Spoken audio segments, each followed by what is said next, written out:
જય ભીમ, જય કાશીરામ તમામ મિત્રોને. આજે એક આમ તો કહેવાય છે કે જ્યાં સુધી મા બાપ અને આપણા સગા કુટુંબ કંઈક વાત કરતા હોય એમાં કંઈક ને કંઈક તથ્ય મળે છે. તો આજ મા બાપની જીદને વશ થઈ અને અમે બંને ભાઈઓ અને અમારી સાથે છે રાજરત્નભાઈ, અમે આવી ચૂક્યા છીએ પોકરણગઢ. અને પોકરણગઢથી હવે અમે જઈ રહ્યા છીએ રામદેવડા. તો આપ જોઈ શકો છો, આ અમારા પિતાશ્રી છે, આ અમારા માતા છે, આ અમારા સાસુમાં છે. ચાલો આગળની વાત છે પોકરણગઢ જઈને જ કરીએ.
આપણા મહાપુરુષ યુગ પુરુષ જેને બહુજન સમાજને એક કાતરે બાંધવાના જેને પ્રયત્નો કર્યા છે એવા બાબા રામદેવની જે સમાધિ સ્થળ છે રામદેવડા, ત્યાં ઉભો છું. પરંતુ દુઃખ સાથે કહેવું પડે છે કે અહીંયા એક વાત સ્પષ્ટ જાણવા મળી છે કે અહીંયા જે લોકો આવે છે એ લોકો ફક્ત ને ફક્ત બે કોમ્યુનિટીના લોકો આવે છે. આવડો મોટો રામાપીરની એમ કહેવાય છે કે આપણે એના વારસદાર હોઈએ.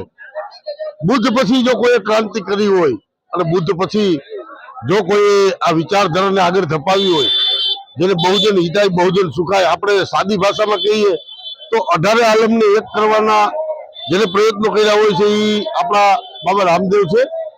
તો મારો કહેવાનો મતલબ એ છે, મેં અહીંયા જે નિહાળ્યું, મેં અહીંયા જે જોયું એ ફક્ત ને ફક્ત આદિવાસી માલધારી સમાજ એટલે આપણો ભરવાડ સમાજ, આદિવાસી સમાજ અને અનુસૂચિત જાતિ સમાજ, આ સિવાય કોઈ લોકો અહીંયા આવતા નથી. કોઈ વાણિયા બ્રાહ્મણ જે આપણે પછાત ગણે છે, જે કોઈ ફક્ત ને ફક્ત બે કોમ્યુનિટી, એક ભરવાડ સમાજ, એક આદિવાસી સમાજ અને એક અનુસૂચિત જાતિ સમાજ, આ 3 કોમ્યુનિટી સિવાય આવડો મોટો જેને એમ કહેવાય કે ભારત દેશમાં 18 આલમને એક કરવાના, એક તાપે બાંધવાના જેને પ્રયત્નો કર્યા હોય, આ સદીની પણ આવનારી જે સદી છે ત્યારે જ્ઞાતિ જાતિના ભેદ જેને કોઈ મિટાડ્યા હોય, જેને ચમત્કાર રૂપી જેને બતાવી દીધું હોય કે અમે પણ ઇન્સાન થઈ, જેને માનવતાના ધર્મ, માનવતા શું છે, માનવતા શું કહેવાય એ જેને શીખવાડ્યું હોય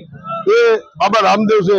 પણ દુઃખ સાથે કહેવું પડે છે કે આવડા મોટા મહામાનવને જુદ લોકો જે પોતાની વિચારધારા, જેને એમ કીધું કે આપણે જીવન જીવવાની રાહ બતાવી છે, જેના પાઠના માધ્યમથી એમ કહેવાય છે કે ઘટમાં છે એ પટમાં બેલી અને આપણે સમજાવવાની વાત કરે કે આ શરીરની જે 9 ઇન્દ્રિયો છે, જે કોઠા છે, અને એના સિવાય આ સંસારમાં બીજું કાંઈ નથી. જેને સત્ય શીખાડી દીધું છે એ સત્ય ને જેને એમ કહેવાય કે ભારત દેશમાં ઉજાગર કર્યું છે અને ભારતને એક નવો રાહ બતાવ્યો છે કે ભાઈ માનવ ધર્મ છે એ પરમો ધર્મ છે, એનાથી બીજું કોઈ વિશેષ છે નહીં. તો દુઃખ સાથે કેવું પડે છે, આજે હું ઉભો છું પોકરણગઢ, એટલે પોકરણગઢમાં ખાસ કરીને બાબા રામદેવજીની સમાધિ ઉપર કે જેને હરજી ભાટીથી લઈ ડાલીભાઈ અને ડાલીભાઈથી લઈ અને જેને આ પીર પેગમ્બર ઓલિયાઓને જેને પોતાનો એમ કહે કે વાસ્તવિક પરિચય આપ્યો છે કે આ શરીરની અંદર શું રચના છે, આ પ્રકૃતિની અંદર શું રચના છે, એ રચનાના ભાગરૂપે જેને જીવન મંત્ર બતાવ્યો છે એવા આપણા મહામાનવને આ તલ કોમ્યુનિટી સિવાય કોઈ ચોથી કોમ્યુનિટી આ નથી, આ બિલોંગ કરતી, આને નથી એક્સેપ્ટ કરતી. આ દુઃખની વાત છે. તો આવનારા સમયમાં આપણા માલધારી સમાજ, એસટી સમાજ અને ઓબીસી સમાજે જાગવાની જરૂર છે અને આપણે એક આપણું વજૂદ શું છે એ એક જોવાની જરૂર છે કે આ દેશમાં કઈ રીતે જ્ઞાતિવાદ છે, જાતિવાદ છે, જે બહારના જે આર્યો છે, બ્રાહ્મણો દ્વારા જે આ જાતિવાદની પ્રથા છે એ આપણે શીખવાડવામાં આવી છે. એના માટે આપણે સતર્ક રહેવું જોઈએ. તો આવનારા વિડીયોમાં નવા બ્લોગ સાથે મળશું. જય ભીમ, જય ભારત.